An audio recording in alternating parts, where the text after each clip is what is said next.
Hey everybody, Tony D with another hot take, and I'm with my little friend Joan. Hi Joan. We're going to talk about Trump and the beer virus. So, good news today. First off, before I get to that, Trump, in my view, is a little bit like Elvis. He keeps switching up his show to make it exciting, right? So I think he came to the end of the usefulness of the task force press conferences. After the whole bleach thing, he just decided, I'm not getting good numbers for this. Let's mix it up. So then he went to a Rose Garden speech, which he's done before, where he had a bunch of titans of industry come in. I think he had that planned in advance anyway. So he sort of plans things in advance. I think a lot of presidents do. So I don't think that's really a big issue. Here you go, Joe. Why don't you walk around? Um, and he had some of these guys come out. You want to come back? I'm sorry. Um, some of these guys come out from big businesses and they touted what they did. And I don't have a problem with that. That's a good thing. I mean, if it's worth it to them to do this and that saves us some money, and I think Trump is the kind of guy who would say, yeah, sure, you're going to take a loss, so you're going to have to sell us on cost, but you're going to get it in advertising. And that's true, and that's a good thing. It's a good thing. I mean, it's a good thing. Um, if we could get free stuff from companies and just give them advertising, why wouldn't you do that? It makes total sense. So he did that yesterday, and then today they did basically the task force meeting press conference, except they did it in a different room, wasn't in the press room. So I don't know what the rules are, the press room versus this other room. They were all sitting down. They didn't have masks on. They were kind of close to each other, but they had a few reporters there. Maybe they can pick and choose the reporters. I don't know. So it was a lot more friendly. And, Fauci came out, and the big news is they have a treatment that looks very promising. It's not 100%, not anything like that, but it will apparently mitigate some of the symptoms, it looks like. And now they're putting out the word, hey, this may be it. Start looking into this or start using it or whatever. So great news coming out of that today. Also, things seem to be opening up. Trump is making sure the supply lines are staying open. He's used his authority to force the meatpacking plants to stay open. I'm not exactly sure how that works. I'm not exactly sure why they're closing. I assume people still need food, or they just can't ship it fast enough, seems to be the problem. I'm not exactly sure why that would be either, because my impression was the truckers are still out and the supply lines are open. So I'm not understanding what the problem is, other than we produce so much and none of the restaurants are using it. They just got too much of it.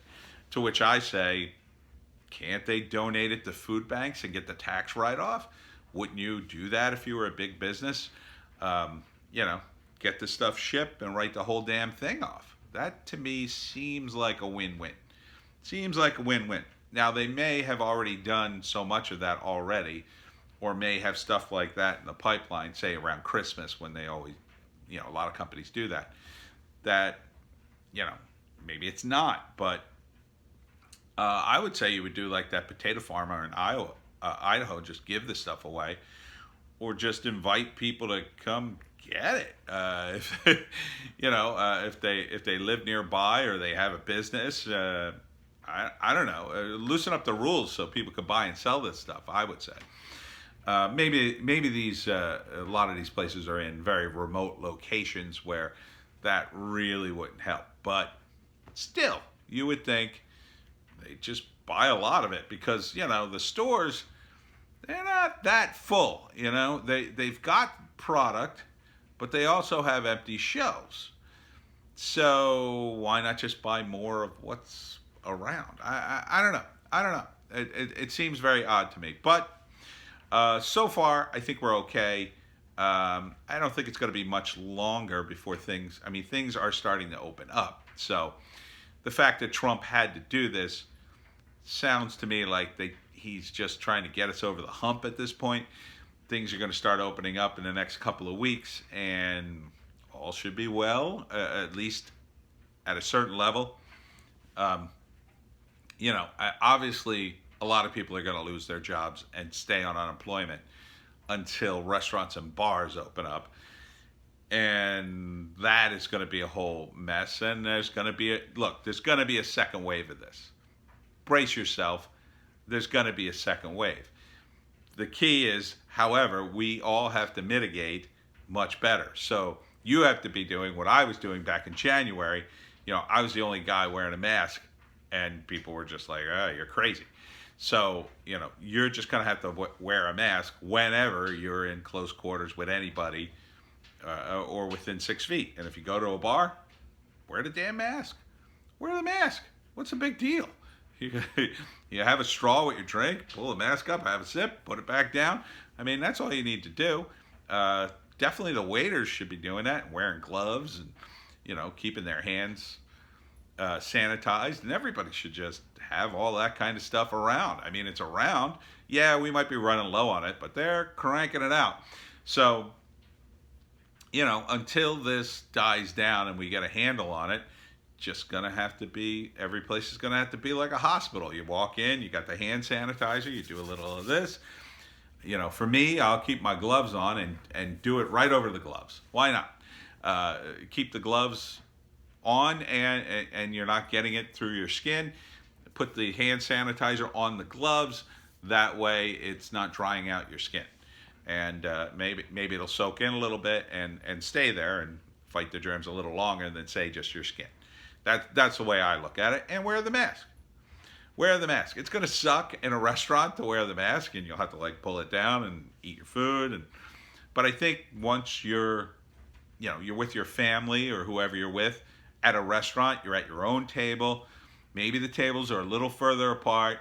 The waiters take precautions. Everybody's taking precautions.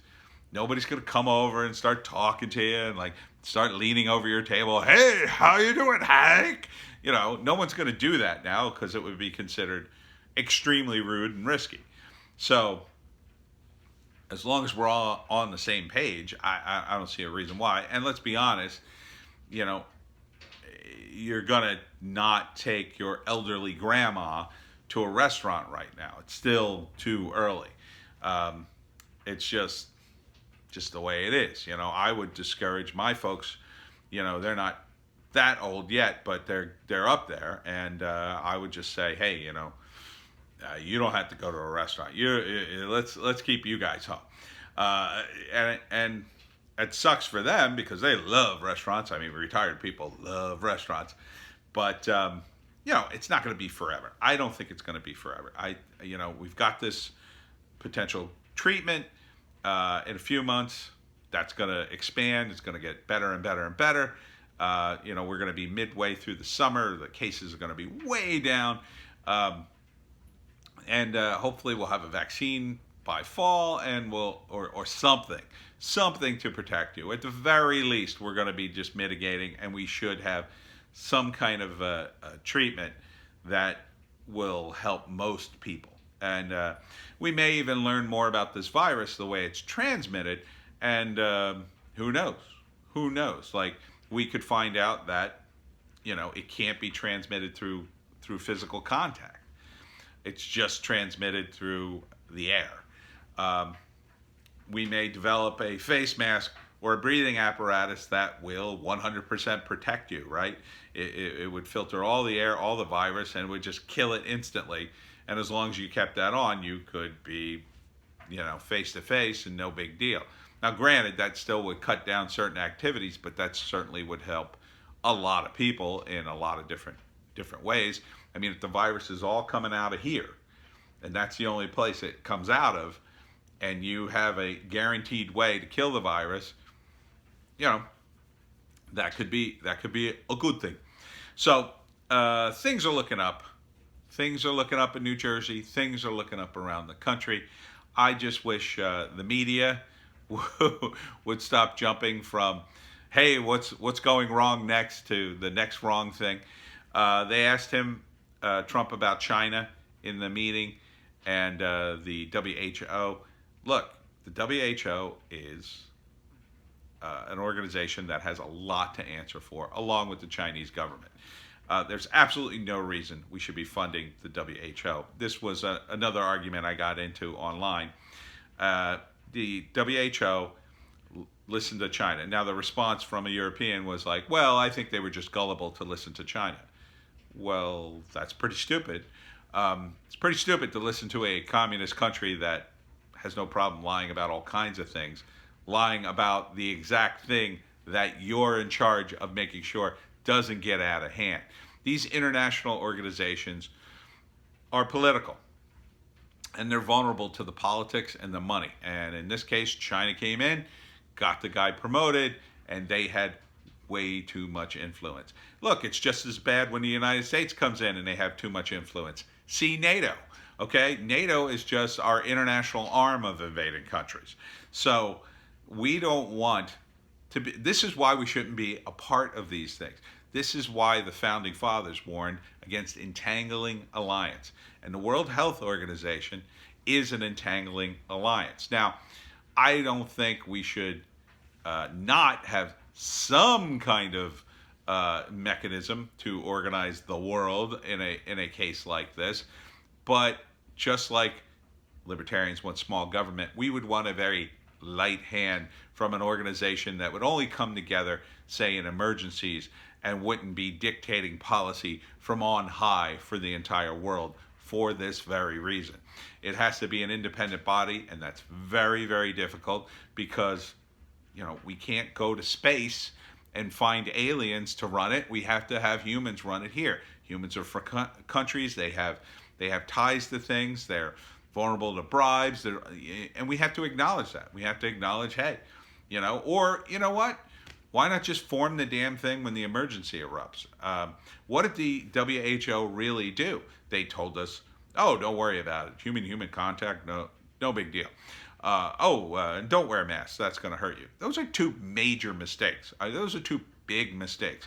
I think those mistakes got people killed. So let's not cry for the WHO. We put in all sorts of money. I guarantee you Congress will put the money back anyway.